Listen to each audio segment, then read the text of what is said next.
Ассалаумағалейкум достар. Бүгін біз Алматы қаласындағы даму оқу орталығына кішігірім шолу жасайтын боламыз. Бұл орталықта негізінен НИШ, КТЛ сияқты Қазақстандағы үздік мектептерге дайындайды. Негізгі фокус математика, логика сияқты пәндерде.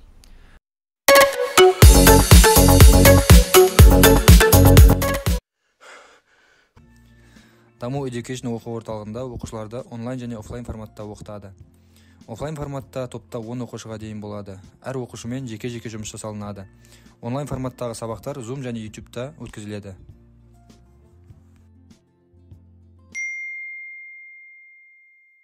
Оқушыларды дайындаған кезде негізгі мән беретін нәрсе ол баланы бірінші қызықтыру керек. Балада егер қызығушылық болмаса, көбінде не үшін болмайды қызығушылық, ол пробел көп нәрсені түсінбейді. Жалпы қарапайым термин демей қойын, қарапайым сөздердің мағынасын түсінбейді.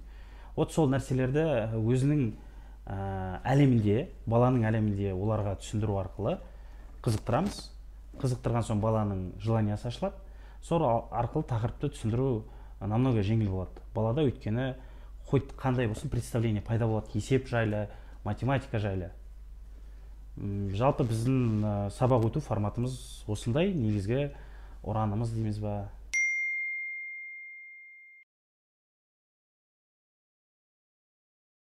Жалпы онлайн білім бойынша енді қазіргі оқушылардың ата-аналары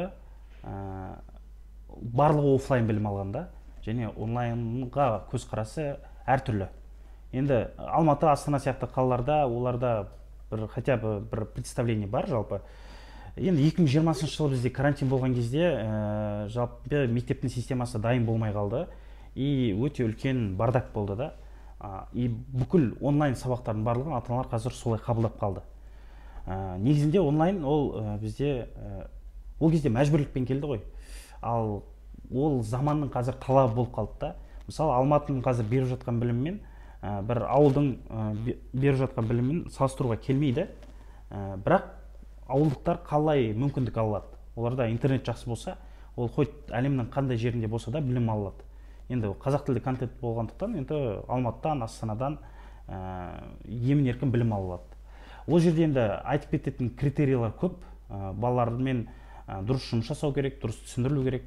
Офлайн болсын, онлайн болсын, ең негізгі мән беретін нәрсе ол мұғалім, ол ұстаз. Ұстаз баланың тілін таба білсе, баланы мен контакт онлайн болса да табуға болады. Вот сол контактты тапқан кезде онлайнның несі жаңағы тиімділігі артады.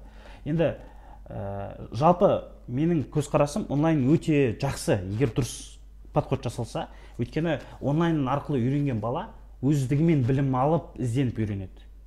Вот осы үлкен плюс та. Ал егер қасында енді постоянно контрольмен жүретін нәрсе болған кезде балалар сырттан білім іздену жайлы мүлде ойланбайды.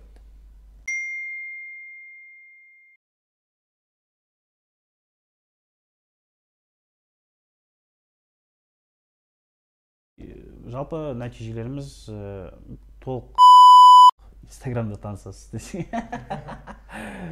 Жалпы нәтиже жайлы айтатын болсақ, бізде нәтижелер жақсы.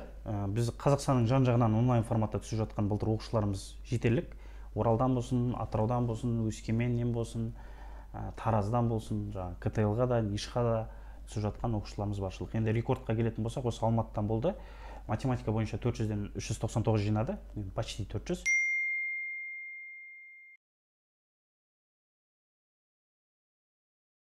Достар, осымен біздің даму оқу орталығына жасаған шолуымыз аяқталды. Түсінбеген жерлеріңіз болса пікірге жазсаңыздар болады. Ұнаған жерлеріңіз болса лайк басыңыздар, каналымызға тіркеліп кетіңіздер. Басқа да осындай орталықтарға шолу жасап отырамыз. Алдағы уақытта оны төменде көрсетілген сайттан кіріп бақылап отырсаңыздар болады. Келесі кездескенше сау болыңыздар.